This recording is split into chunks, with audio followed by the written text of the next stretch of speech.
Nah, yang lihat ya. Sini agak sini. Di teori dulu.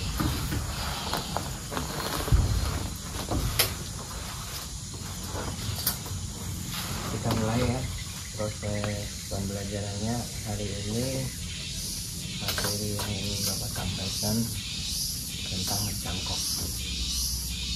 Kemarin kita sudah belajar tentang perbanyakan benih dengan cara sambung ya, sambung fisik. Nanti mudah-mudahan besok kita bisa belajar tentang sambung pucuk. Nah, hari ini kita coba belajar tentang mencangkok. Ada yang sudah tahu apa itu mencangkok? Apa yang disebut dengan mencangkok? Pernah nggak kalian belajar di sekolahan tentang perbanyakan secara benih? Jadi perbanyakan benih tanaman itu dibagi ke dalam dua kelompok ya. Ada perbanyakan benih secara generatif, ada perbanyakan benih secara vegetatif.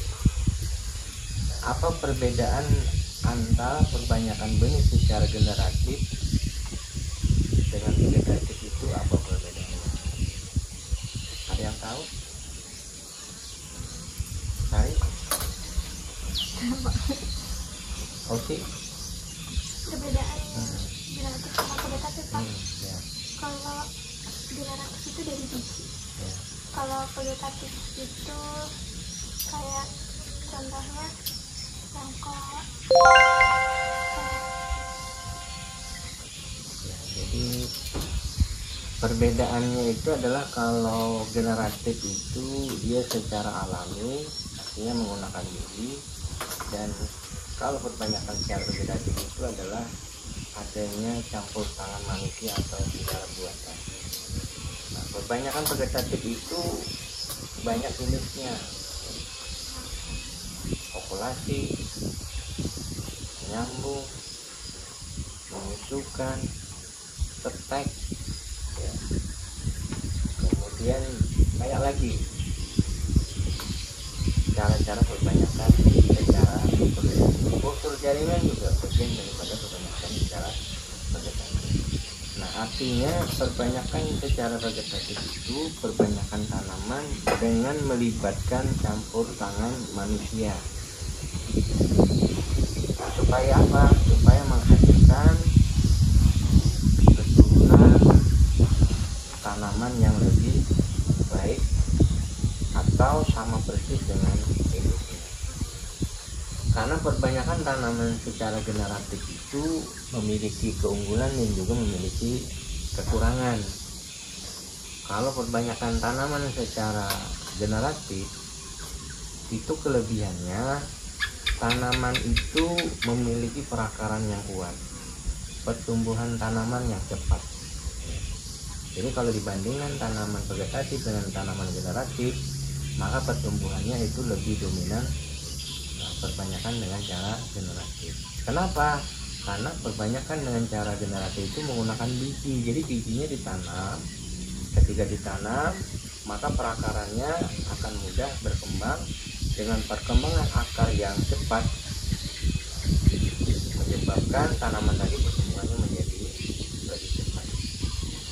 Nah, sedangkan kekurangannya perbanyakan secara generatif itu kekurangannya adalah hasil daripada buah itu bisa berubah. Dia mengalami namanya mutasi genetik. Terjadinya perubahan genetik tidak sama persis dengan induknya. Nah, perbanyakan dengan cara generatif itu memunculkan 3 generasi. Bisa lebih baik daripada induknya, bisa sama dengan induknya, bisa juga lebih kurang dibandingkan induknya. Itu kekurangan perbanyakan dengan cara vegetatif, artinya kemungkinan terjadinya perubahan genetik itu sangat besar sekali. Sedangkan perbanyakan secara vegetatif itu pun juga memiliki keunggulan dan memiliki kekurangan. Nah, kekurangan daripada perbanyakan secara vegetatif ini adalah yang pertama itu, kalau kita memperbanyak tanaman secara vegetatif, pertumbuhan tanaman itu agak lambat di awal perbanyakan. Kenapa? Karena kan kita menggabungkan dua jenis tanaman, misalnya okulasi atau sambung, itu ada batang bawah dan batang atas. Jadi ada penyesuaian, ada proses adaptasi tanaman tadi itu dengan batang atas atau batang bawah. Nah, kemudian biasanya perbanyakan dengan cara vegetatif itu perakarannya itu stagnan karena dia dalam bentuk polybag, ya. Karena kan ditanam di polybag batang bawah, baru diambilkan batang atasnya atau entris untuk disambungkan. Nah, biasanya perakaran yang di polybag itu perakarannya mengalami stagnasi untuk sementara waktu karena adanya polybag tadi itu membatasi proses perakaran tadi, sehingga pertumbuhan tanaman menjadi lambat. Nah, kemudian juga kekurangan daripada perbanyakan secara vegetatif ini, kita tidak bisa memperbanyak tanaman dalam jumlah yang banyak dalam jangka waktu yang singkat, ya. Bisa perbanyak tanaman dengan waktu yang dalam jumlah yang banyak, misalnya seperti kultur jaringan, tapi memakan waktu yang lama, ya, paling tidak 6 bulan sampai 9 bulan baru bisa digunakan benihnya untuk ditanam. Kelebihan maupun kekurangan perbanyakan tanaman itu sekarang tergantung kita. Tujuan kita itu di dalam bertani itu apa? Kalau tujuannya untuk mendapatkan generasi tanaman yang beragam, maka kita harus memperbanyak tanaman dengan cara apa? Oke. Dengan cara vegetatif. Kalau misalnya kita punya tujuan ingin memperbanyak tanaman dalam jumlah yang cepat, yang banyak, berarti kita harus menggunakan cara perbanyakan secara generatif, ya. Tetapi kalau kita ingin supaya hasil perbanyakan tadi sama persis dengan induknya,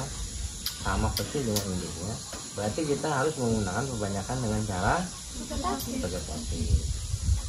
Tidak dipahami ya? Kalau generatif itu kita tujuannya adalah ingin menghasilkan generasi baru, tetapi kalau perbanyakan dengan cara vegetatif, kita menginginkan hasil perbanyakan sama persis dengan induknya. Bisa dipahami ya? Ada pertanyaan sampai sini? Wahyu, bersih-bersih di bawah sini dulu ya. Ini apa lanjutin tebakan? Bisa juga yang durian bawah sini ya. Ada jalan turun situ. Ya. Nah, sekarang pencangkok. Kita sudah bicara tentang perbanyakan secara vegetatif. Berarti hari ini perbanyakan dengan cara mencangkok. Nah, perbanyakan dengan cara mencangkok itu seperti apa ya? Jadi perbanyakan dengan cara mencangkok itu adalah kita mengharapkan perbanyakan tanaman itu supaya dalam jangka waktu yang cepat tanaman tadi bisa diperbanyak dengan cara apa? Mengupas kambium daripada cabang. Jadi cabang yang lateral atau cabang yang vertikal itu ketika kita ingin mencangkok, maka kita pilihlah cabang yang lurus untuk kita kerat. Jadi kita kasih kerat kurang lebih 3 cm lah, panjangnya ke atas itu 3 cm. Nah, kemudian kita buang kambiumnya, kemudian setelah kambiumnya tadi itu kita buang, kita keringkan, baru kita ngukur. Itu proses perbanyakan dengan cara mencangkok. Nah, sekarang langkah-langkah yang harus kalian lakukan. Jadi ketika kalian mencangkok itu ada langkah-langkah yang harus dilakukan atau SOP ya. SOP itu standar operasional pelaksanaan. Artinya kalau kalian melakukan proses mencangkok itu minimal standar tadi itu harus dipenuhi supaya tingkat keberhasilan daripada mencangkok tadi itu bisa sesuai dengan harapannya. Nah, yang pertama adalah kita memilih pohon induk yang akan dicangkok. Nah, kebetulan hari ini kita mencangkok tanaman jambu madu. Jadi di kebun Bapak ini ada 5 varietas jambu madu. Jambu madu di hijau, kemudian ada jambu kusuma merah, kemudian ada giojok, kemudian ada dalhari, kemudian ada kristal ya. Jadi kusuma merah, madu di hijau, kemudian giojok, dalhari, kemudian satu lagi apa ini, jambu kristal ya. Jambu kristal itu jambu nanti jambu apa, jambu biji ya, jambu biji kristal. Nah, nanti kita tetapkan, nanti kita ambil pohon induk kusuma merah. Nanti Bapak kasih tahu kusuma merah. Jadi kusuma merah itu nanti kita jadikan sebagai bahan untuk perbanyakan benih tanaman dengan cara dicangkok. Nah, setelah kita menentukan pohon induknya ya, kemudian kita memilih ranting atau cabang yang akan kita cangkok. Kita memilih cabang atau ranting. Jangan mencari atau memilih cabang ranting yang bengkok ya. Bengkok itu yang muter. Sehingga nanti pada saat kalian mengerat itu maksudnya menghilangkan kambium tadi itu. Nanti bengkok, ketika bengkok nanti pada saat ngikatnya juga agak susah. Carilah yang lurus. Yang lurus, yang di situ kalian bisa mengerat dengan jarak itu kurang lebih 3 cm atau 3,5 cm ya. Kemudian setelah menetapkan cabang yang akan dikerat tadi itu, maka kalian kupas secara keras, panjangnya kurang lebih 3 cm dengan 3,5 cm, baru dikeras. Setelah dikeras maka kambium tadi dikupas ya. Nanti ada teknik cara yang baik ketika kita melakukan pengerasan supaya nggak terlalu jadi tinggal potong ini, tinggal ambil sayap atas, tinggal koyak, terbuka aja ya. Nah, setelah kambium tadi itu kita kupas, kita buang, kemudian kita bersihkan ya, kalau bahasanya dilap-lap lah. Kalau itu dikerek lagi dengan bekas itu ya. Setelah kambiumnya tadi kita kupas, maka dengan pisau tadi itu kita keras lagi supaya kambium tadi betul-betul kering ya. Kemudian kita biarkan sampai situ. Langkah selanjutnya kita biarkan hasil kerat tadi itu selama kurang lebih 10 menit lah ya, 10 menit supaya kering. Kemudian setelah kering baru kita tutup atau kita bungkus dengan kompos ya. Nah, nanti kita tutup, kita bungkus dengan kompos. Nah, itu langkah-langkah yang harus kalian perhatikan. Bapak ulangi lagi, langkah pertama yang harus kalian tentukan adalah tentukan pohon induknya. Langkah kedua adalah tentukan ranting yang akan dicangkok. Nah, yang ketiga kalian mengupas kulit atau mengerat atau kambiumnya tadi itu dihilangkan. Yang ketiga dibersihkan. Setelah kambiumnya tadi itu dikupas, kemudian dibersihkan. Setelah dibersihkan maka didiamkan dulu, jangan sampai langsung dicangkok. Kurang lebih 5-10 menit. Nah, setelah itu baru dibungkus dengan kompos. Paham ya langkah-langkahnya? Setelah dibungkus baru diikat. Nah, sekarang nanti Bapak praktekkan bagaimana kita membuat media untuk cangkokan tadi itu, jadi biar tidak terlalu sulit. Paham ya? Sampai di sini ada pertanyaan?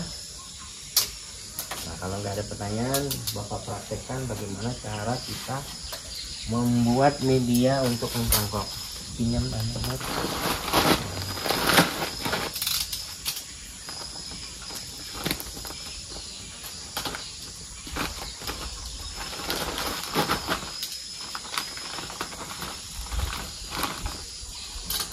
nanti masing-masing kalian ya, 1 orang 10 ya, 1 orang 10. Nah ini caranya, ini dimasukkan ke sini ya, paham ya?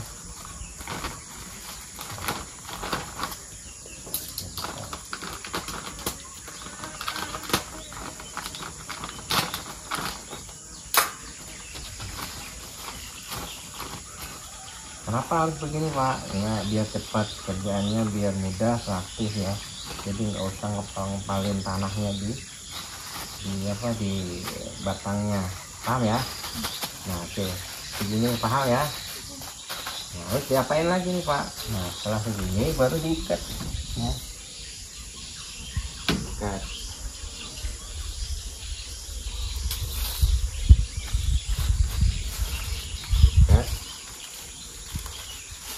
Ikatnya di sini 1, 2, 3, baru diikat mati.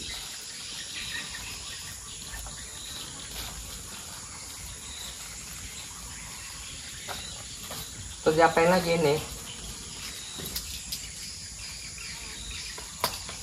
Ada yang paham? Hah? Setelah itu ini potong aja ya, nggak apa ya. Potong itu. Nah jadi bentuk seperti ini. Nah nanti ini setelah ini kita lukain, paham ya? Lukain, baru nanti ini ditempelkan ke batang yang sudah diikat tadi, baru diikat, paham ya? Nanti kita praktek. Nah sekarang kalian 1 orang 5 bungkus bikin seperti ini ya. Nah silahkan dilaksanakan, 1 orang 5.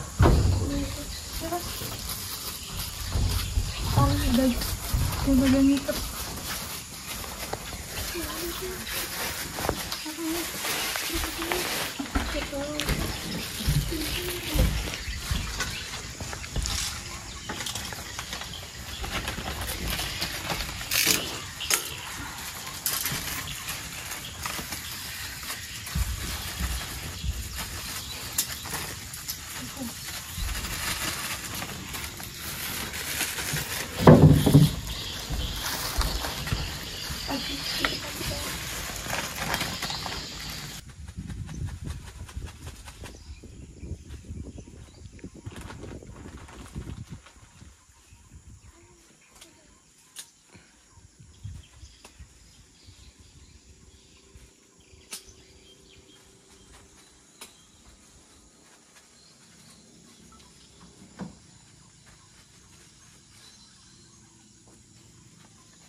pertama yang harus kita lakukan adalah menetapkan pohon yang akan kita jangkau ya. Ini pohon induk yang sudah kita sepakati bahwasanya kita akan menentukan pohon induk ini yang dijadikan sebagai bahan perbanyakan.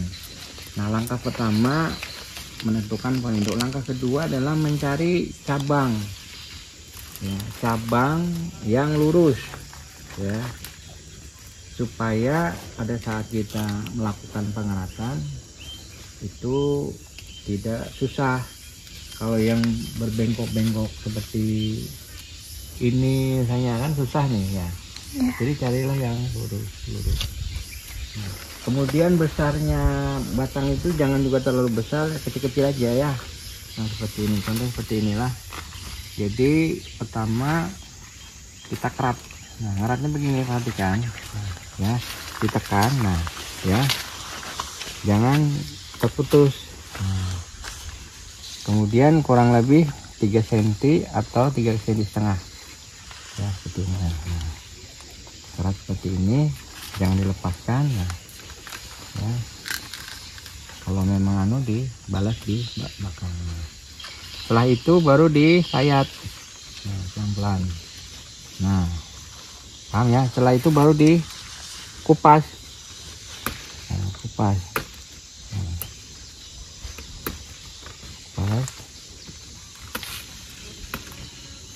Biumnya tadi, nah sudah kita kelupas. Setelah itu baru dikerat seperti ini. Kenapa harus diginikan Pak? Supaya cepat kering. Nah, kalau kita biarkan itu 1 hari baru dia kering. Nah supaya cepat kita kerat seperti ini, kita bersihkan.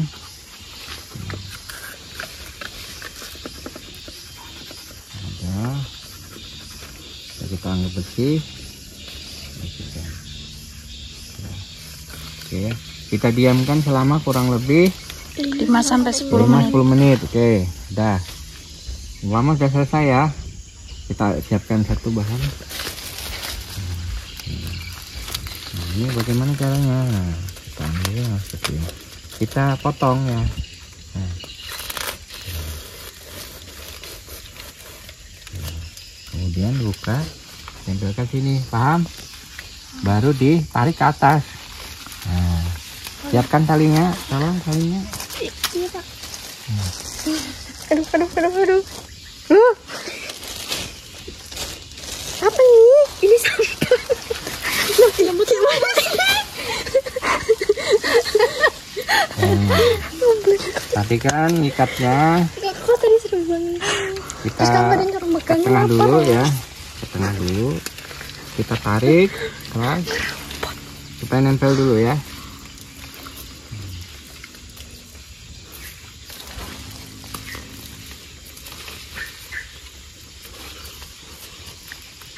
Nah, kemudian pisau lagi, tali lagi, tolong. Sama pisau. Pisau.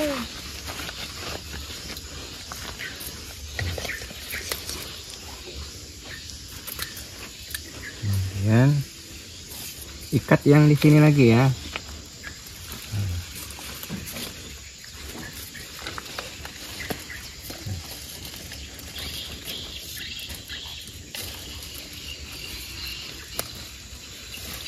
Betul-betul ditarik supaya ikatannya kuat.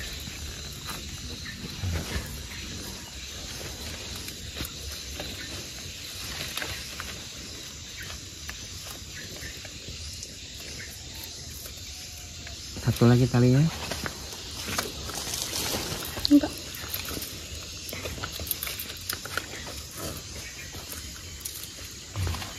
Ini ikatan terakhir dipepetkan seperti ini, paham ya? Pepetkan seperti ini, ditarik kuat-kuat.